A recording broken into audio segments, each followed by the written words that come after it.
آپ علیہ الصلوۃ والسلام نے فرمایا انشتکا عین، اگر اس کی آنکھ کو تکلیف ہوگی تو اس کے پورے جسم کو تکلیف ہوگی، اگر اس کے سر کو تکلیف ہوگی پورے جسم کو تکلیف ہوگی۔ تو جب ایمان ہوگا نا تو مجھے اپنے فلسطین بھائیوں کی تکلیف بھی محسوس ہو، ہاں درد ہوگا، یا دعائیں نکلیں گی اندر سے، اس لیے کہ وہ میرے جسم کا ٹکڑا ہے،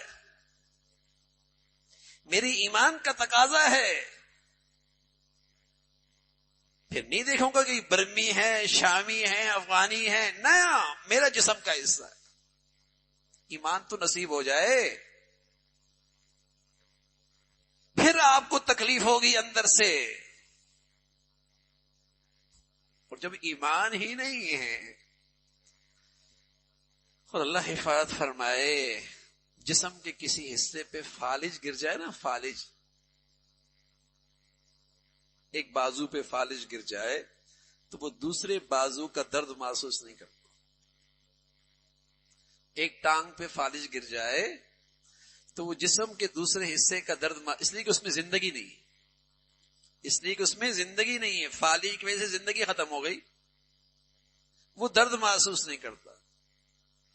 تو جب میرے ایمان پر دنیا پرستی کا یا معاش اور معیشت کا یا ذاتی مفادات کا فالج گر جائے گا نا، فالج، تو پھر میرا ایمان اور میں دوسرے مسلمان کا درد محسوس نہیں۔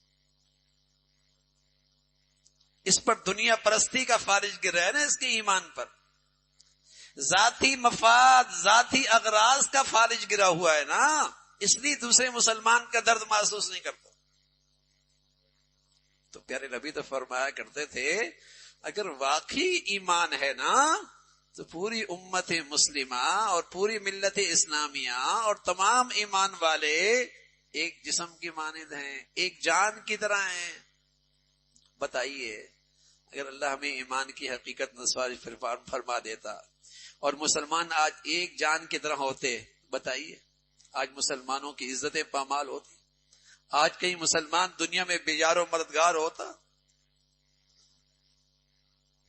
آج دنیا میں کئی مسلمان بھی بے یار و مددگار ہوتا۔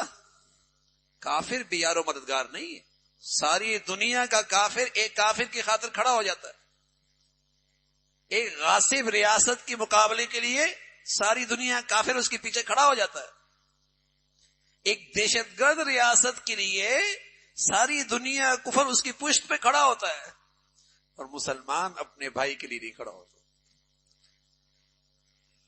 مسلمان آج اپنے بھائیوں کے لیے آج نہیں کھڑا ہوتا، ایمان پہ فالج گرا ہوا ہے۔ اور ہماری بدعمالیوں کی وجہ سے پوری ملت اسلامیہ پر ایسے لوگ مسلط ہیں جو تو نام کے مسلمان ہیں، نام کے مسلمان۔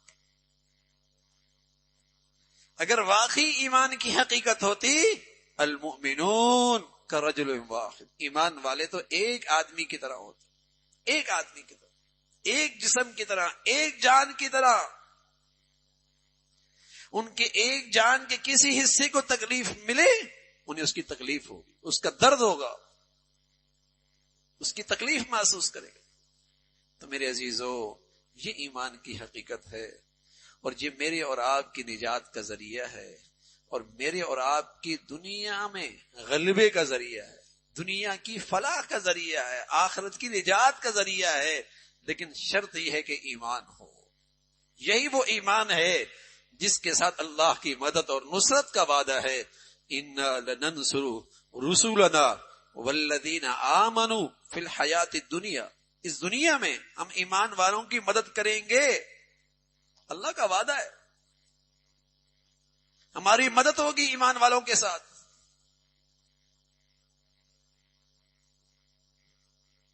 اللہ ہمیں یہ ایمان کی حقیقت نصیب فرما دے، اور ایمان والی تقاضے پورا کرنے کی توفیق نصیب فرمائے، اور پوری امت مسلمہ کو اللہ رب العزت یہ ایمانی وحدت، اسلامی وحدت نصیب فرمائے۔ فرمایا کہ جنگ کے خطرات پر اظہار تشویش کیا گیا تو فرمایا غیر اختیاری امور کے متعلق زیادہ تشویش نہ چاہیے۔ بس دعائے عافیت کرتا رہے اور بے فکر رہے، کیونکہ مرنا تو بہرحال ایک دن ضرور ہے، موت قبل وقت کے آ نہیں سکتی۔ پھر فرمایا، یہ عجیب بات ہے، ایک ساتھ 1000 آدمی بم گرنے سے مر جائیں تو اس سے بڑی وحشت ہوتی ہے، اگر وہی 1000 ایک ایک کر کے مختلف اوقات میں مرے جیسے کہ عموماً واقع ہوتا ہی رہتا ہے تو اس سے اتنی وحشت نہیں ہوتی۔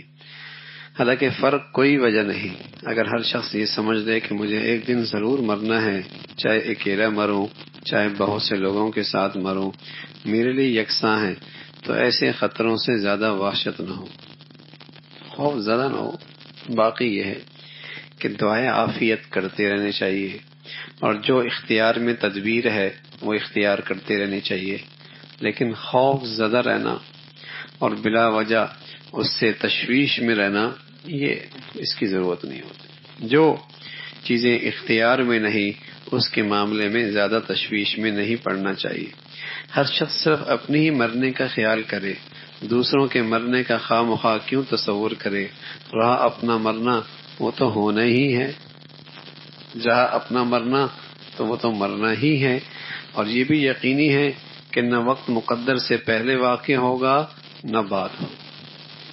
جو میرے لیے موت کی گھڑی لکھی ہے، ساری دنیا حفاظت پہ آ جائے وہ تو مرنا ہی ہے، اور ساری دنیا مجھے موت میں دھکیلنا چاہے لیکن میری گھڑی نہیں آئی تو میری زندگی کوئی نہیں ختم کر سکتا۔ تو یہ یقینی ہے کہ نہ وقت مقدر سے پہلے واقع ہوگا نہ بعد کو، لا یستاخرون ساعۃ ولا یستقدمون، اس کی فکر میں پہلے سے کیوں خواہ مخواہ پریشان ہو۔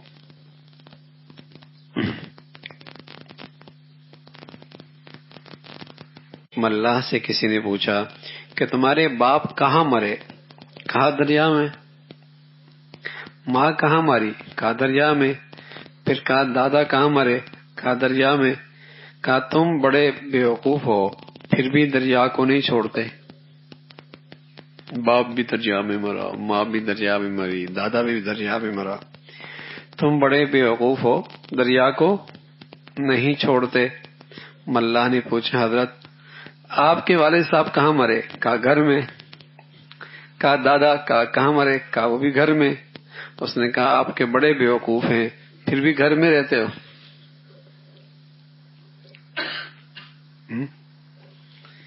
پھر بھی گھر میں رہتے ہو۔ سبحان اللہ، حقیقت میں خوب جواب دیا۔ خشکی میں کیا اطمینان ہے، مکان گر پڑے تو کیا ہو سکتا ہے، آگ لگ جائے تو کیا ہو سکتا ہے۔ حق تعالیٰ فرماتے ہیں تم جو درجات سے نکلتے ہی سرکشی کرنے لگے تو کیا اس سے اطمینان ہو گیا؟ تم خوشبو میں دھنسا نہیں سکتے اور تم خشکی میں نہیں تباہ ہو سکتے۔ ہم تند ہوا نہیں بھیج سکتے، اگر تم اس کو بعید سمجھتے ہو کہ ہم اس پہ قادر نہیں، تمہیں دوبارہ کسی ضرورت کی وجہ سے دریا میں لوٹا دے، پھر سفر دریا کروا کر کشتی میں سوار کر کے تمہیں پھر غرق کر دے۔ تو اصل معاملہ تو اللہ کے اختیار کا ہے، نہ زندگی خشکی میں ہے، نہ موت دریاؤں میں ہے، نہ حفاظت خشکی میں ہے، نہ خطرات دریاؤں میں ہے، اصل ہے اللہ کا معاملہ۔ اللہ کا معاملہ ہے، جو گھڑی جہاں لکھی ہے وہ گھڑی وہیں آئے گی، بلکہ آپ کو وہ مقدر اٹھا کے وہاں لے جائے گا، مقدر اٹھا کے وہاں لے جائے گا۔ حضرت سلیمان علیہ الصلوۃ والسلام بیٹھے ہوئے تو فرشتہ آیا موت کا، تو ایک آدمی کو غور سے دیکھ رہا ہے، ڈر گیا کہ میرا وقت آ گیا۔ تو اس نے حضرت سلیمان علیہ الصلوۃ والسلام سے کہا کہ مجھے ذرا دور کہیں پہنچا دے، یہ مجھے بڑے غور سے دیکھ رہا ہے فرشتہ، ہوا کو حکم دے مجھے ذرا کہیں دور پہنچا دے۔ آپ نے ہوا کو حکم دیا اور دور جا کے کہیں اسے پہنچا دیا۔ تو پھر آپ نے پوچھا کہ آپ اسے اتنے غور سے کیوں دیکھ رہے تھے؟ کہ میں غور سے اس لیے دیکھ رہا تھا، اس کا وقت تو موت کا قریب آ گیا اور اس کی جگہ تو کوئی اور ہے، یہ یہاں بیٹھا ہوا ہے، اب صحیح جگہ پہنچ گیا۔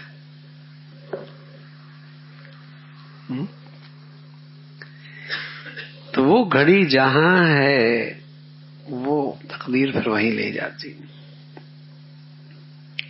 تقدیر وہیں لے جاتی ہے. تو موت کے نقشوں سے نہیں ڈرنا چاہیے، عافیت ضرور مانگنی چاہیے. ہاں، اس کے لیے موت کا نقشہ وہی ہے جو اس کے لیے مقدر ہے، جو اس کے لیے مقدر ہے. وہاں سے نہ آگے جا سکتا ہے نہ پیچھے ہٹ سکتا. بتائیے آدمی کتنا مضبوط ہو سکتا ہے اندر سے؟ آدمی اندر سے کتنا مضبوط ہو سکتا ہے؟